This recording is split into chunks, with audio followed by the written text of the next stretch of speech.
25 ফেব্রুয়ারি আমার হাজব্যান্ড 7:40 বাসা থেকে বের হয়েছে। এরপর তার সাথে আমার দুবার ফোনে কথা হয়েছিল। তখন তার কাছ থেকে আমি জানতে পারি যে দরবার হলে কিছু বিশৃঙ্খলা হয়েছে, কিন্তু সে কখনোই বলে নাই যে সেখানে কোনো সৈনিকরা বিদ্রোহ করেছে। যে ঘটনাটাকে এ পর্যন্ত সাজানো হয়েছে যে বিদ্রোহ, এটা কখনো বিদ্রোহ ছিল না। এরপরে আমি 2.5 থেকে 3 মাস পরের কথা বলি। আমার সংসার ছিল 34 রাইফেল ব্যাটালিয়নে রংপুরে। সেখানে আমি মালপত্র গুছানোর জন্য গিয়েছিলাম। সেখানে যাওয়ার পর ওখানের জওয়ানরা এত কান্নাকাটি করেছেন, তারা বলছিল যে আজকে যদি আমরা একজনও থাকতাম, সে কখনো ম্যাডামকে এভাবে একা ফেরত আসতে হতো না, বাচ্চারা বাবা ছাড়া হতো না। আমাদের মধ্যে যে সম্পর্কটা ছিল জওয়ানদের এবং অফিসারের, সেটা কখনো বিদ্রোহ দিয়ে শেষ হতে পারে না। এখানে যেটা বোঝানো হয়েছে যে বিদ্রোহ, আপনারা কেউ প্লিজ এটাকে বিদ্রোহ বলেন না। জওয়ানরা কখনো বিদ্রোহ করতে পারে না, বিপদগামী হতে পারে কিন্তু বিদ্রোহ করতে পারে না।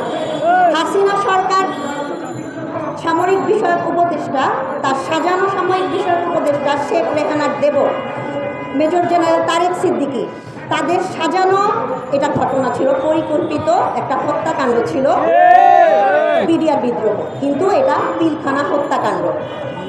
তারা জওয়ানদের উপরে দোষ দিয়ে এটাকে এভাবে সাজিয়েছিল।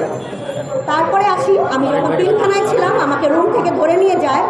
আমি যে রুমটার মধ্যে ছিলাম সেটা ছিল ছায়ানীর নামে 3 রুমের একটা বাসা।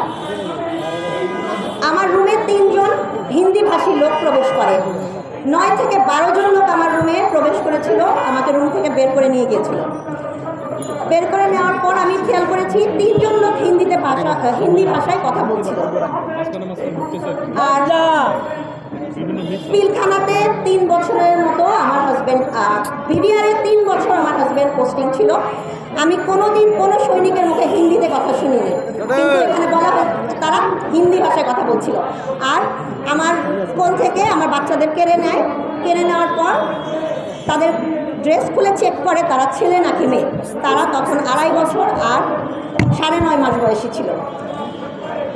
চেক করে তাদেরকে বলে যে পাকিস্তানি বাচ্চা একটাকেও বাঁচিয়ে রাখবো না। বিডিআর সদস্য কি কখনো বলবে পাকিস্তানি বাচ্চা একটা বাঁচিয়ে রাখবো না? নাকি আমার হাজব্যান্ড পাকিস্তানি ছিল, আমি পাকিস্তানি ছিলাম, আমরা কি বাংলাদেশি না? আমরা বাংলাদেশি জন্ম নিয়েছি না? আমার বাবা মা, তানভীরের বাবা মা কি বাংলাদেশি না? তাহলে কেন বলা হয়েছিল যে পাকিস্তানি বাচ্চা বাঁচিয়ে রাখবো না?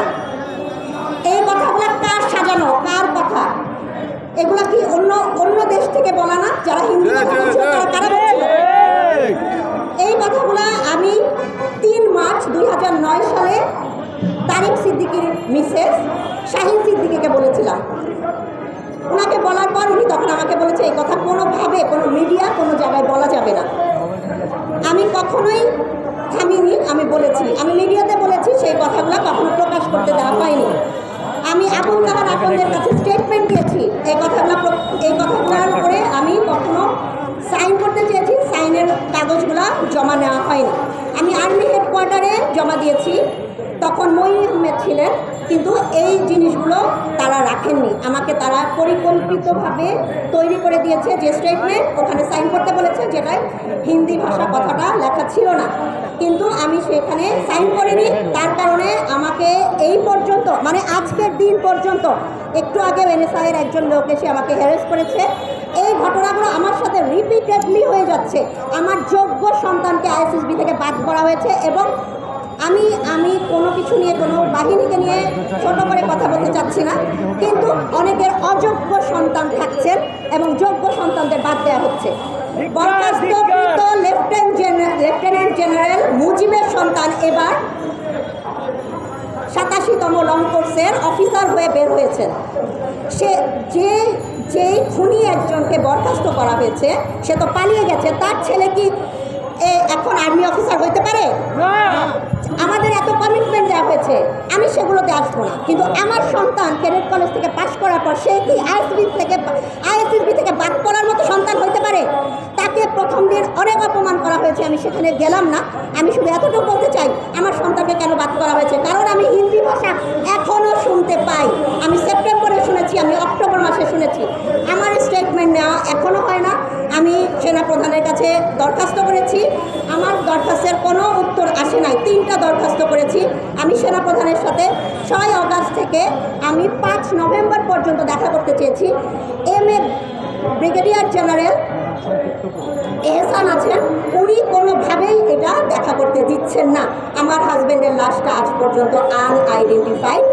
আমাকে এটা কোনোভাবেই ব্যবস্থা করে দেওয়া হচ্ছে না যে আমি কীভাবে আমার হাজব্যান্ডের ডেড বডিটা পাবো। এখন বিডিআর সদস্য যারা আছেন তারা তো অনেকে কষ্ট করছে, তাদের পরিবার কষ্ট করছে, তারা নির্দোষ অবস্থায় জেলে আছে, তাদের জামিন হচ্ছে না। এগুলোর কি কোনো বিচার হবে না? তারা সুবিচার পাবে না? আমরা তো পাচ্ছি না, তারাও পাচ্ছে না। এই বিচার আমরা কার কাছে পাবো? কমিটি হবে, এভাবে চলতে থাকবে। এটা একটা চলমান প্রসেসেই থাকবে। কতদিন থাকবে? সব কিছু না হয় হবে, আমি বুঝলাম, কিন্তু কতদিন? আপনারা আমাদের সাহায্য করেন যেন আমরা এই জিনিসটা খুব দ্রুত সঠিকভাবে বিচার পাই। ধন্যবাদ। Thank you.